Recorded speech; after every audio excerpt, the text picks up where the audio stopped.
পেয়েছে ওর বিয়ের ব্লগে তো তোমরা সবাই দেখেছো, শুনেছো। ৩ বছর আগে নাকি ওর যখন মাসির বিয়ে হয়েছিল, তখন ওর মাসিকে আমি সাজিয়েছিলাম, আজ থেকে ৩ বছর আগে। সেটা ওর খুব ভালো লেগেছিল। তখন থেকেই ও ভেবে রেখেছিল পিয়াদির কাছেই সাজবে ওর বিয়েতে। তার বিয়ে ঠিক হওয়ার পর মাসির সাথে কনট্যাক্ট করে আমার সাথে যোগাযোগ করায়। আমি কনফার্ম করি যে আমি সাজাবো।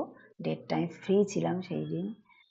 আর ওর ইচ্ছে ছিল ওর যেহেতু ভাত কাপড় হবে আগে, তা ভাত কাপড়ে যেন ওকে গিন্নি, গিন্নি লাগে। কারণ ও যেহেতু রিসেপশনে লেহেঙ্গা পরবে, তাই জন্য ও ভাত কাপড়ের সাজটা একটু গিন্নি টাইপের চেয়েছিল, যেন গিন্নি, গিন্নি লাগে। ওইভাবেই ওকে আমরা রেডি করিয়েছি। তারপর ওর ভাত কাপড়ের অনুষ্ঠানটা হলো, ফটোশুট হলো।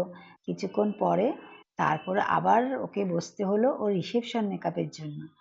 রিসেপশন মেকআপের ওকে জিজ্ঞেস করেছিলাম কিরকম টাইপের লুক চাই, তখন ও বলেছিল যে